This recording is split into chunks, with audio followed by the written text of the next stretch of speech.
Inilah babak baru dari kasus hukum SJ yang bergulir kian panas.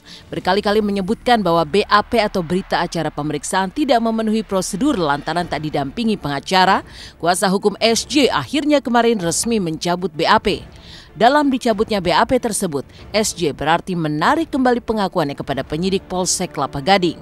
Kapolres Jakarta Utara menganggap pencabutan BAP sering dilakukan dalam sebuah proses hukum dan tak menjadi kendala yang berarti dalam penyidikan. Pengakuan SJ atas apa yang dilakukannya bahkan tak menjadi prioritas penyidik saat ini karena pihak kepolisian telah memiliki bukti-bukti kuat.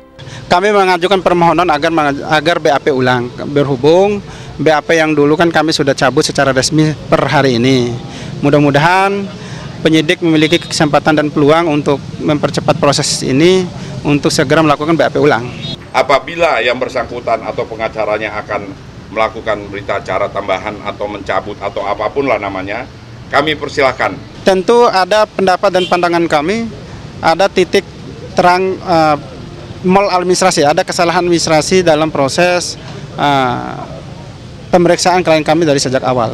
Itu pendapat kami. Kami tidak melihat ada perlawanan, biasa-biasa aja. Bantahan maksud saya? Bantah itu haknya dia. Haknya dia kan? Kan saya tadi sudah bilang, tersangka membantah, mencabut atau apapun itu haknya tersangka. Jadi sekali lagi penyidik tidak mengejar pengakuan tersangka. Cabutan laporan ya? Mudah-mudahan pokoknya hari ini berjalan sesuai harapan tim pengacara dari keluarga. Ya, pengakuan begini saudara-saudara, pengakuan itu nilainya tidak terlalu besar. Karena banyak sekali pengalaman kami sebagai penyidik, mengaku di penyidik, dicabut di pengadilan, ya kan? Atau di penyidik pertama mengaku, kedua dicabut. Itu haknya mereka, ya haknya tersangka. Tetapi hakim pasti akan bertanya, kenapa dicabut? Ya, kami tidak akan mengejar pengakuan tersangka. Ya, di pasal 184 KUHP sudah sangat jelas. Keterangan tersangka atau terdakwa nomor 5.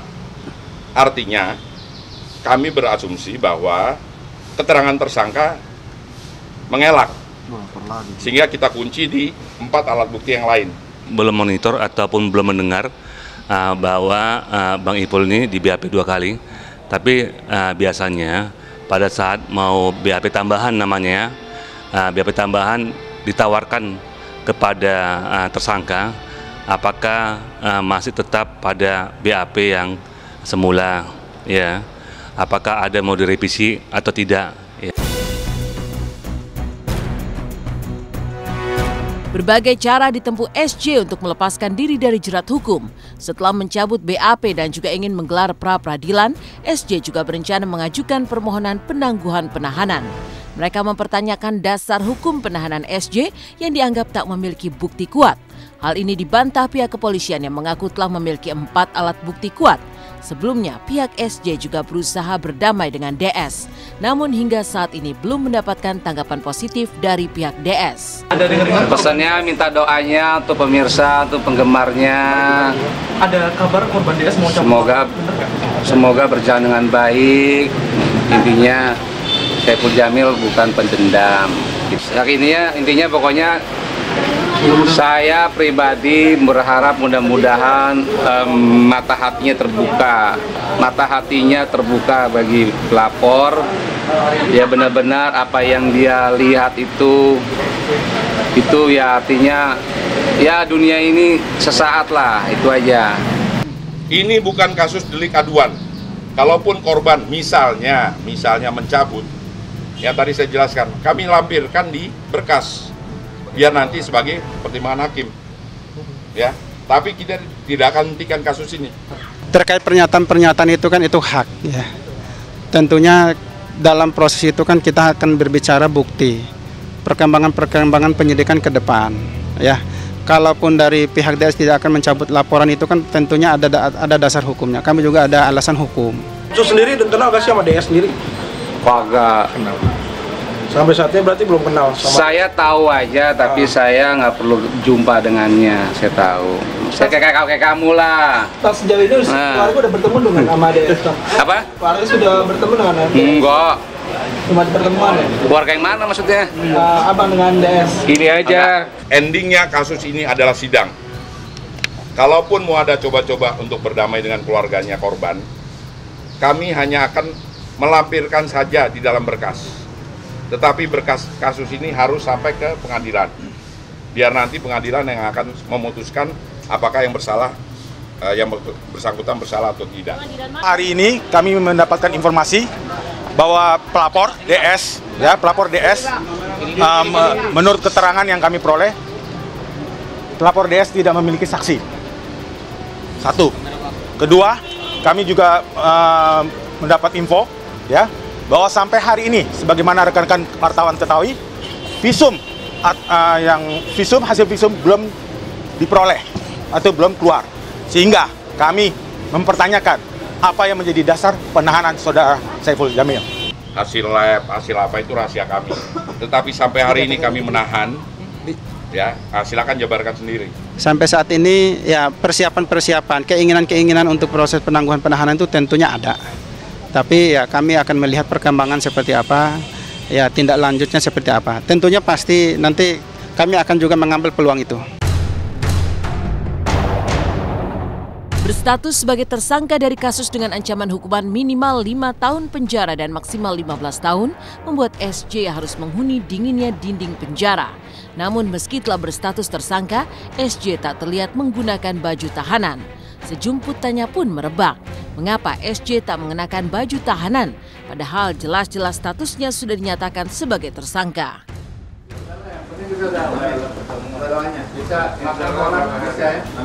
Bagus-bagus ya, bisa jamaah lagi Kita bisa buka puasa bersama lagi. Enggak, setahu saya dia tetap jamaahnya baik, nggak ada catatnya.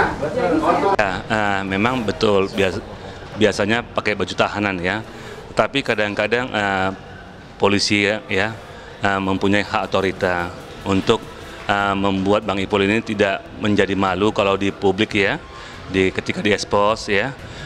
Pastilah ada permintaan dari Bang Ipul mungkin atau dari keluarganya, ya. Nah di sini kita hormatin kebaikan kemurahan dari penyidik, ya, memberikan kesempatan kepada Bang Ipul tidak pakai baju tahanan. Baik, paling nanti keluhannya banyak nyamuk, standar.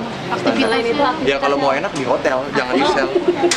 Baik-baik aja, tapi kalau misalkan ada keluhan dari tahanan yang lain, ya dia kita sendirikan. Karena kami juga harus manusiawi dong. Kalau yang lain komplain, karena tindak pidana yang dia lakukan kan tindak pidana yang luar biasa. Kalau orang nggak nyaman, Berbeda dengan selebritis lain yang akan mendapatkan support dari rekan seprofesinya ketika tersangkut masalah hukum, SJ justru tak banyak mendapatkan kunjungan dari sahabat-sahabatnya. Salah satu perhatian hanya datang dari Inul Daratista yang menjenguk SJ di dalam ruang tahanan kemarin. Pemilik goyang ngebor ini datang dengan membawa makanan-makanan kesukaan SJ seperti jengkol. Bunda, sebentar Bunda bawa apa nih Bunda untuk Bang Ipul Bunda? Masih waktu. Bunda bawa apa? Geser dulu Mbak. Kasih doa yang baik-baik ya. Awas. Bawa doa dan makanan kesenangannya dia. Awas kasih waktu. awas buat Bang Ipul Bang. Iya. Apa aja Bang? Jeruk, jengkol, puding. Terus udah itu aja. Ya kalau pesennya sih mau didoain aja, dia bilang gitu. Kalau doain saya ikhlas. Ya aku pengen yang kasih support aja, doa, banyak doa, jaga kesehatan. Karena kan pasti dia capek banget. Ya kita mah tangis-tangisan aja, karena sudah temen kan. Jadi udahlah, kita kasih doa yang terbaik ya. Masih curhat apa Mbak Inul, Bang Ipul? Ya biasa aja, capek gitu. Mudah-mudahan dia jaga kesehatannya. Dan mudah-mudahan kasusnya cepat selesai. Yang kedua, nggak berpanjang-panjang lebar. Aku tidak bisa berkomentar untuk hal yang lebih jauh karena itu hal pribadi. Aku sebagai teman hanya mendoakan dan selalu kita juga sebagai teman-temannya semuanya di sini juga harus sama-sama saling berdoa untuk kebaikan dari masing-masing diri kita. Insyaallah ya Rabb.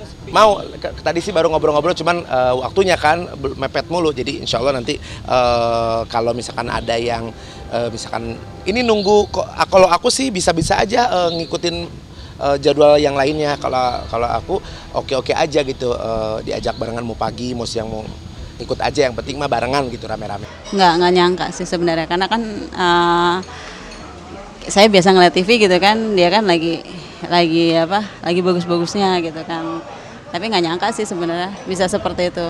Ya kaget sih Mas ya, maksudnya dia kan public figure ya, harusnya bisa contoh buat masyarakat, tapi kenapa bisa dapat kasus kayak gini? Ya kalau sebagai manusia sih pasti kasihan ya Mas ya, cuma kan ya, kadang-kadang kan kita sebagai masyarakat berharap nih sebagai public figure gitu, dia kan dengan karirnya seperti itu harusnya kan orang itu kan melihat, masyarakat melihat harus menjadi contoh yang baik gitu kan. Nah tiba-tiba dengan adanya kayak gini ya mungkin sebagian masyarakat akan berpikir berbeda terhadap dia gitu kan, karena kan kasusnya ini ya cukup menyita ya. Lebih lagi kan kemarin ada kasus yang mengenai hal ini yang lagi digembar-gemborkan gitu, terus tiba-tiba ada kasus dia gitu kan, kayaknya jadi orang sebagian pasti akan menilainya negatif. Iya Mas, sayang banget dia. Saya sih kasihan sebenarnya sama dia, maksudnya harusnya bisa lebih baik dari sekarang.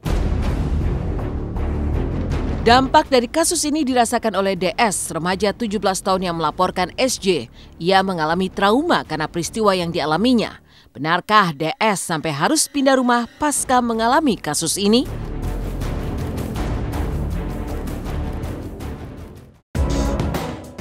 Selamat pagi pemirsa, kembali lagi bersama saya Mila Rahmawati. Ketika SJ berusaha melepaskan diri dari jeratan hukum, maka DS korban SJ justru sedang mengalami trauma berat. Ia enggan bersekolah ataupun bersosialisasi. Keluarganya pun bahkan sampai berpindah tempat tinggal.